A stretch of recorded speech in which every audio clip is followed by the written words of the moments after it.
But I wanted to talk a little bit about some of the things that you're going to want to lean on going forward and what you learned this year, what you'll learn in 2023, and what the future looks like going forward with our community. So obviously, there was a lot of information laid in your hands this year. I gave you a beautiful model, and I regret that my daughter was not still interested in utilizing it. I just think she doesn't want to do it, no matter what it was I would have made for her to do it. I just think, her personality's not into it. She's she's a millennial, and she likes the things the way she likes them, and it's real hard to convert her mindset about things. So, unfortunately, college has indoctrinated her into the thought processes, unfortunately, that I don't agree with in the majority of today's society. So, still my daughter, I have to love her, and but I wish that she would have been more inclined to learning how to use the model like all of you have. I'm proud of my son, Caleb. He's come a long way this year, and we're working towards getting him prepared to do his own live YouTube thing. There may be a lot of trial and error going forward with that in 2023. I'm not promising that he'll be out there solo. Obviously, he's just finding his footing, and I'm very proud of what he was able to accomplish this year. I'm thankful that his interest is still peaked and he's still chugging away at it. And I believe that his success is rubbing off on the other ones. Okay, I think that my other sons, the younger ones that are with me, still in the house, I think they're interested more now because they're like, I want to do what Caleb's doing, and you do. I just want to do that. Dad, I don't want to go to college. I don't want to do what everybody else is doing. So it's working. Keep your prayers in for them, okay? Caden and Cameron are slowly coming around. Now, they've always obviously, they told their friends growing up when they were little, I'm going to do what my dad does. But they really never had an active interest in it because it's video games and kids and things like that. Anyone with children, you know what I'm talking about. But they're entering that age where they want to impress their significant others, their girlfriends and their peers, their friends. And while they don't go to school publicly, they still have their little circles that they pal around with. And why I don't generally like for them to talk about, who I am and what I do. Invariably, it always creeps in because their parents will ask, what do you do? And I just got to tell them I'm a superhero and I can't tell you everything. So anyway, this year's been wonderful. I've had so much fun. I've been able to cut loose a little bit and be footloose and fancy and free in front of all of you, and I've enjoyed that. I've seen some posts saying that they may be shutting Twitter down, and I mentioned the other day on Twitter, and being facetious, obviously, um, that should Twitter go the way of the dinosaurs, I don't know if that's going to happen. Okay, I was just reading some of the posts and some of the things that Elon was doing, and if by chance, this app goes, see you later and closes down or whatever. I don't think it will, but in the event that it does, I'll just go right back over to the YouTube community post and I'll open up the comment sections for that area. But I like Twitter. I like Twitter because it's open. Everyone can talk to me. Everyone can comment. They can agree with me or disagree with me, and that's fine as long as it's respectful. I don't mind an opposing opinion. I don't mind that at all. It's why I'm here. I want everyone to know that they're able to reach out and touch and see me and talk to me. And I'm not hiding from anybody. I'm not hiding from anyone. We're out here talking. Okay. And I've been very impressed with the growth of our community. I'm very thankful that the camaraderie that everyone has had towards one another. Basically, there's been a few of you that have been rabble rousers. Sometimes you like to bite each other, even though you're all part of the same family here. And I think that's something that we got to work on as a community. I don't like the negativity. I don't like, folks looking down on other ones, because if you don't know how long they've been involved with learning what I do. And sometimes a neophyte coming into our community may ask a question and they're genuinely interested, and they may not have digested the videos. They may be, like I mentioned in a response the other day, somebody said, "Hey, look, I just found your page. Can you send me a link to wherever your material is?" And that's going to happen, especially with the growth that we've seen. And I'm so honored. I'm so thankful that so many of you have really taken the initiative to look into what it is I'm teaching. Because it's one thing to subscribe to someone's opinion or a group of people that don't like me or think that, what I do is, you know, not the best way of doing things. I'm obviously biased. I believe that there's nothing better than what I do, and I don't think there's anyone out there that's better than me. I've opened myself up to that this year again, and a lot of people have promised going into 2023 they're going to be in the Robbins Cup, and I'm looking forward to that. I have several students that are going to be making their way into that too. And my advice to you is go slow. Go slow. If you look at the past years in that competition, it's only a couple 100%. And frankly, if a student of mine gets up on a leaderboard, again, I've already had that. I've had Hutchinson. He's a student in my mentorship. He made his way up on there, kept pushing a little too hard and fell off, and that's fine. But I'm proud of that. I'm proud that he got himself up there. Gate Trader, which is Steve Michael Garner, he's a guy that won the stock division in 2001. So I've had two people make their way up on a leaderboard. One won, and another one wasn't able to sustain himself. And I think it's because he was just pushing too hard. And if I was being honest with you, I think he was just trying to impress me. So don't try to do that. Don't try to do that at all. Because if you make a modest return each month consistently, you'll stay on the leaderboard and you might even win. 200%, 300%, I think, would keep you on the leaderboard the entire year. And that's easy to do. But the problem is you get excited and you want to do more. And you look at those other stats. If someone does 1,300 and I think 1,350, 1,350%, you would be the second highest person in the history of that competition. And 1,350% is doable. It's very easy to do that if you are diligent about managing your risk going forward. Don't try to trade every day. Don't try to push it every single day. Look for the low-hanging fruit.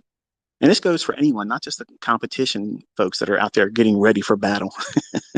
I'm going to do this. I'm going to show the world. You don't have to defend me. I'm ready to defend myself. But for those that are out there trying to do that or wanting to do that, just slow your roll. Just try to do what it is that makes comfortable sense to you. Don't try to stretch yourself beyond your means. Okay. You've never really been in an area where running up in an account real fast, you have no idea what that feels like. And it will change your way of following your model because you'll think that you're doing way better than you really should be thinking.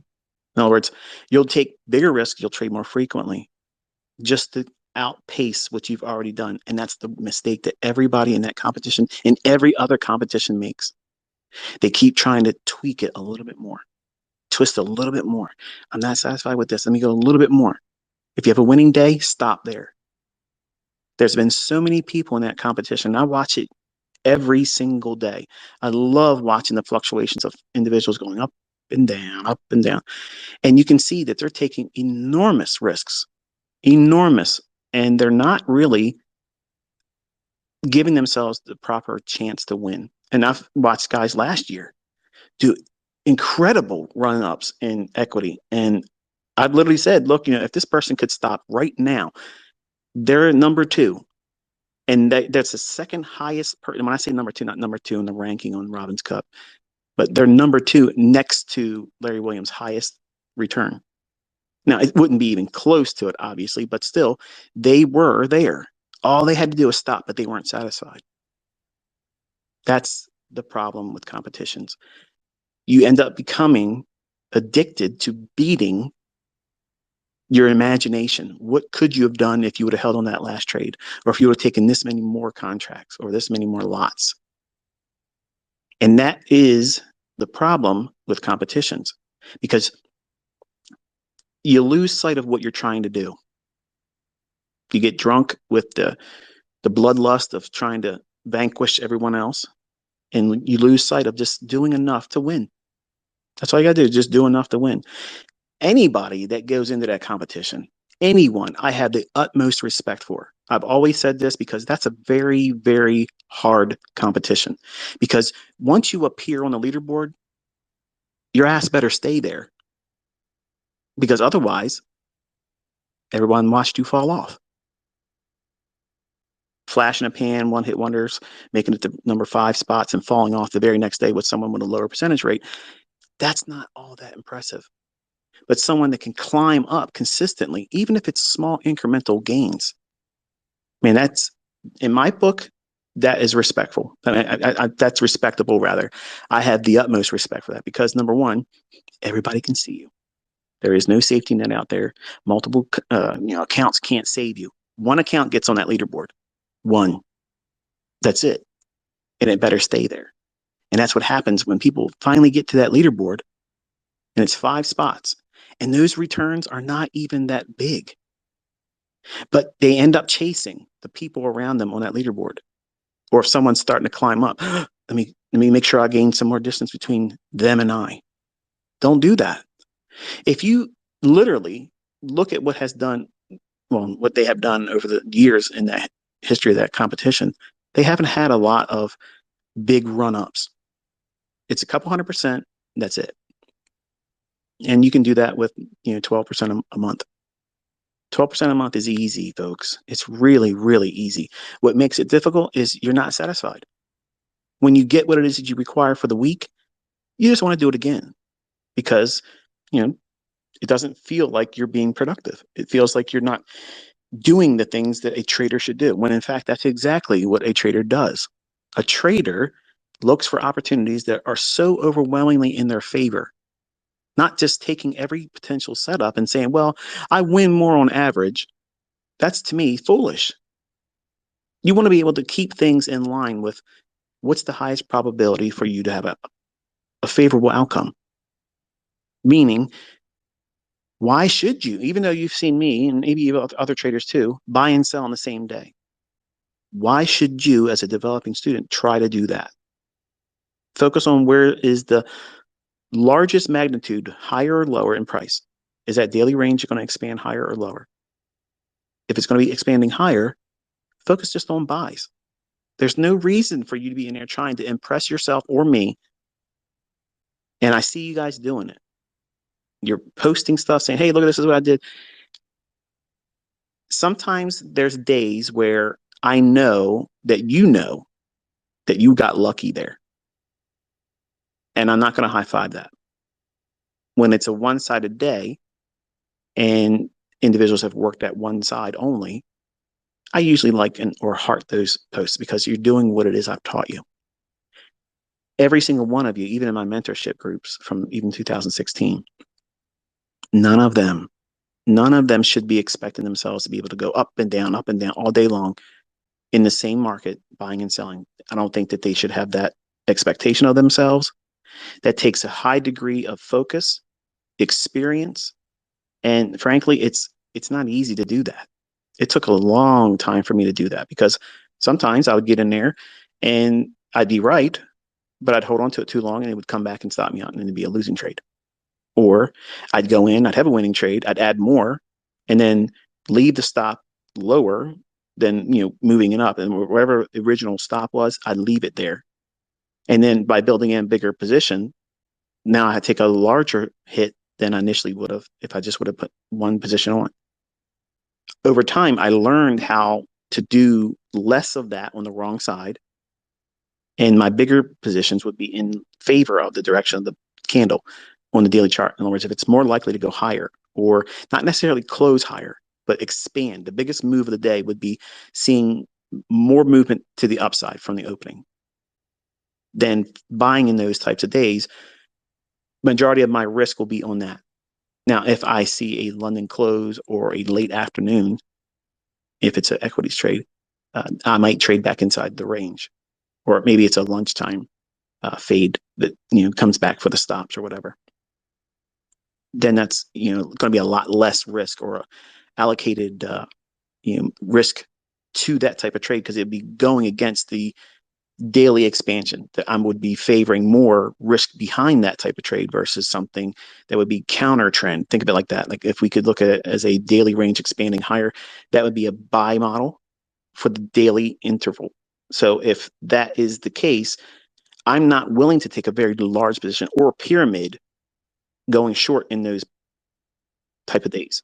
Whereas I will go long in pyramid long if there's a classic buy model or the expansion of the daily candle is expected in my analysis to go higher. And that would be in concert with what the expectation would be on a weekly candle. So core content this year has, in my opinion, offered a whole lot of distraction from that model. But I'm going to take you back to that 2022 model. You do not need anything else but that. Now, I gave you my mentorship, private mentorship, core content lessons, the same lessons, the very same videos that each month the subscribers to that community, they received each month. That was not mentorship. That was them learning the language. That way, when I'm sitting with them over the charts, that's why some of you still hear me talking in the videos. Well, what's consequent encroachment? And why is he talking about this? And what's he talking? You're not a charter member. You weren't mentored by me. My students know that, okay? But because there's a lot of people that have abused my exclusivity by having that community, which is being shut down in 2023, it will not exist at all. It will be 100% public. I'm going to finish up with them, answer their questions, satisfy their interest in knowing what it is that they've been taught, and then I am 100% public. I will never create another exclusive community because it's been abused. If I ever put myself in a situation like that, individuals are going to simply take what I'm doing, knowing that there's more people outside the community than they are in it, and they can pretend that they created this stuff themselves, like you've watched happen over the last 6 years. Smart money concepts, bank trader strategies. It's all my stuff. All that stuff is mine. And I laid the core content in your hands to take away that market for them to simply sell the videos or pretend that they did it themselves or they discovered it. They never would have discovered this. They never would have done it. Do I regret ever teaching any of this? No. I made a promise. If I was shown how to do this and see everything, then I would spend the rest of my life teaching. I'm 50 years old. I'm not dead.